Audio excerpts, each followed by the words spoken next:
Hello everyone. आज हम electronics items की रिटेलिंग करने वाली दो कंपनीज के बारे में डिस्कस करेंगे।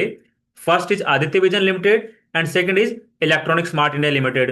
दोस्तों, आदित्य विजन लिमिटेड का जो मेजरली बिजनेस है वो नॉर्थ इंडिया से आता है, मेजरली बिहार यूपी वाली साइड से, मेजरली टीयर 3 टीयर 4 सिटीज के अंदर। वहां पे आप यही कह सकते हो कि स्टोर का जो रेंटल कॉस्ट होता है वो कम होता है, जिसकी वजह से इनका बेटा मार्जिन ज्यादा होता है। जबकि दोस्तों इलेक्ट्रॉनिक स्मार्ट इंडिया का बिजनेस पूरे पैन इंडिया में स्प्रेडेड है। साउथ इंडिया से भी आता है, हैदराबाद वाली साइड में, चेन्नई वाली साइड से, एंड दोस्तों एनसीआर वाले एरिया से भी आता है। दोस्तों इन एरियाज के अंदर यहाँ पे स्टोर की जो रेंटल कॉस्ट है वो ज्यादा होती है। इसकी वजह से इनका बिट्टा मार्जिन कम होता है, लगभग 6% के आसपास में। एंड दोस्तों हमने देखा कि आदित्य विजन लिमिटेड का बिजनेस अराउंड 22-25% से ग्रोथ हो रहा है, जबकि इलेक्ट्रॉनिक स्मार्ट इंडिया का बिजनेस अराउंड 15% से ग्रोथ हो रहा है। अब दोस्तों इनमें से जो बेटर अपॉर्चुनिटी है उसको फाइंड आउट करने के लिए हमें एक बार इनके फॉरवर्ड पैग रेशियो को कैलकुलेट करना पड़ेगा, जिससे हमें यह आइडिया हो कि कहां पे एक बेटर डील बन रही है। दोस्तों पहले कैलकुलेट कर लेते हैं इलेक्ट्रॉनिक स्मार्ट इंडिया लिमिटेड के बारे में। दोस्तों H1 के अंदर इनका जो टोटल प्रॉफिट हुआ है वो 31 करोड़ रुपए का है। दोस्तों लास्ट ईयर H2 के अंदर इनका जो टोटल रेवेन्यू आया था वो 3500 करोड़ रुपए का था। एंड दोस्तों मैनेजमेंट का जो गाइडेंस होता है कि हम लोग अराउंड 15% से हमारा रेवेन्यू ग्रोथ करेंगे। तो दोस्तों यदि मैं उसको नॉर्मलाइज करके इस साल H2 का रेवेन्यू कैलकुलेट करने की कोशिश करूं तो निकल के आएगा लगभग 4000 करोड़ रुपए का। एंड दोस्तों इनका जो पैट मार्जिन होता है H2 के अंदर लगभग 1.7% के आसपास में होता है।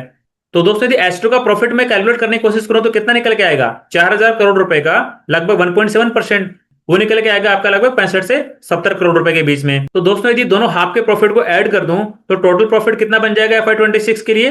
वो बन जाएगा लगभग 105 से 110 करोड़ के आसपास में। दोस्तों इलेक्ट्रॉनिक स्मार्ट इंडिया कंपनी जो करंटली मार्केट कैप है वो कितना है? लगभग 5000 करोड़ रुपए का। तो दोस्तों यदि forward price to earning ratio मैं कैलकुलेट करने की कोशिश करूं FY26 की अर्निंग के अकॉर्डिंग तो कितना निकल के आएगा? 5000 करोड़ बटे में 105, लगभग 45 से 47 के आसपास का इसका प्राइस टू अर्निंग रेशियो निकल के आ रहा है। अब दोस्तों बात कर लेते हैं इनके फॉरवर्ड पैग रेशियो की। दोस्तों का फॉरवर्ड पी कितना निकल के आया था? अराउंड 45 से 47 के आसपास में। दोस्तों की ग्रोथ कितने परसेंट से होती है? लगभग 15% से। तो फॉरवर्ड पैग रेशियो कितना हो जाएगा? लगभग 45 बटे में 15, कितना आया? लगभग 3 के आसपास में। तो दोस्तों आप ये देखो, कोई एक ऐसा बिजनेस जो 20% से कम रेट से ग्रोथ हो रहा है और उसका फॉरवर्ड पैग रेशियो 3 है, उससे थोड़ा ज्यादा है। तो दोस्तों मेरे को यहाँ पे इलेक्ट्रॉनिक स्मार्ट इंडिया में इन्वेस्टमेंट की कोई अपॉर्चुनिटी बनती हुई नहीं दिखाई दे रही है। अब दोस्तों बात कर लेते हैं आदित्य विजन लिमिटेड के बारे में। दोस्तों आदित्य विजन लिमिटेड का H1 के अंदर टोटल प्रॉफिट कितना आया? 68 करोड़ रुपीस का। दोस्तों लास्ट ईयर H2 के अंदर टोटल रेवेन्यू कितना था? लगभग 950 करोड़ रुपए के आसपास में। और दोस्तों की मैनेजमेंट का जो गाइडेंस होता है 25% से रेवेन्यू ग्रोथ करने का, उसको यदि मैं डायरेक्टली कंसिडर कर लो रेवेन्यू ग्रोथ के टर्म में H2 के लिए, तो H2 में कितना रेवेन्यू बन के आएगा? लगभग 1100 करोड़ रुपए का। दोस्तों इनका जो H2 का पैट मार्जिन होता है वो लगभग 4 से 4.5% के बीच में होता है। दोस्तों यदि मैं H2 का प्रॉफिट कैलकुलेट करने की कोशिश करूं तो कितना निकल के आएगा? 1100 करोड़ का लगभग 4 से 4.5% का बीच का पैट मार्जिन कितना निकल के आएगा? 45 से 50 करोड़ रुपए का। तो दोस्तों यदि मैं दोनों हाफ का प्रॉफिट ऐड कर दूं H1 प्लस H2 का, तो टोटल प्रॉफिट कितना निकल के आएगा? लगभग 120 करोड़ रुपए के आसपास में। दोस्तों करंटली इनका मार्केट कैप कितना है? लगभग 7000 करोड़ रुपए का। एंड दोस्तों FY26 के अकॉर्डिंग इनका फॉरवर्ड कैलकुलेटेड पैट कितना आ रहा है? 120 करोड़ रुपए का। तो दोस्तों forward price to earning ratio calculate करने की कोशिश करें FY26 के अर्निंग के अकॉर्डिंग तो कितना निकल के आएगा? 7000 बटे में 120, लगभग इनका 58-57 के आसपास में प्राइस टू अर्निंग रेशियो निकल के आ रहा है। एंड दोस्तों इनकी नॉर्मलाइज ग्रोथ रेट कितनी है? लगभग 25% के आसपास में। दोस्तों फॉरवर्ड पैग रेशियो में कैलकुलेट करने की कोशिश करूं FY26 के अर्निंग के अकॉर्डिंग तो कितना निकल के आएगा? 58 बटे में 25, कितना निकल के आएगा? लगभग 2.3-2.4 के आसपास में।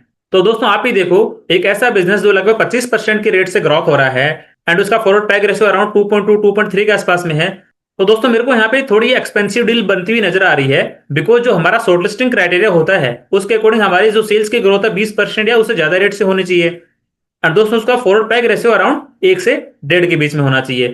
तो दोस्तों मेरे को यहाँ पे थोड़ा वैल्यूएशन कंफर्ट नहीं आ रहा है, यहाँ पे थोड़ी एक्सपेंसिव डील बनती हुई नजर आ रही है। बट दोस्तों यदि कंपेयर करें इसको इलेक्ट्रॉनिक स्मार्ट इंडिया से, तो उसके कंपैरिजन में तो यहाँ पे आदित्य विजन लिमिटेड इस रेस को जीतता हुआ दिखाई दे रहा है।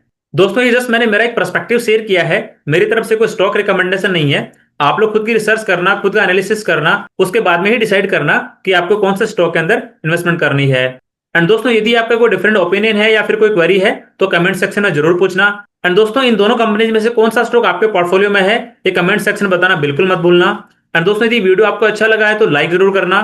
एंड दोस्तों चैनल को सब्सक्राइब करना बिल्कुल मत भूलना, बिकॉज मैं ऐसे ही हाई ग्रोथ करने वाली कंपनीज के रिजल्ट का एनालिसिस करके वीडियो बना के यहाँ पे अपलोड करने वाला हूं, जो आप लोगों को हेल्प करेगा आपके पोर्टफोलियो को रिस्ट्रक्चर करने में। ठीक है दोस्तों, आज के लिए इतना ही, मिलते हैं नेक्स्ट वीडियो में, तब तक के लिए थैंक यू।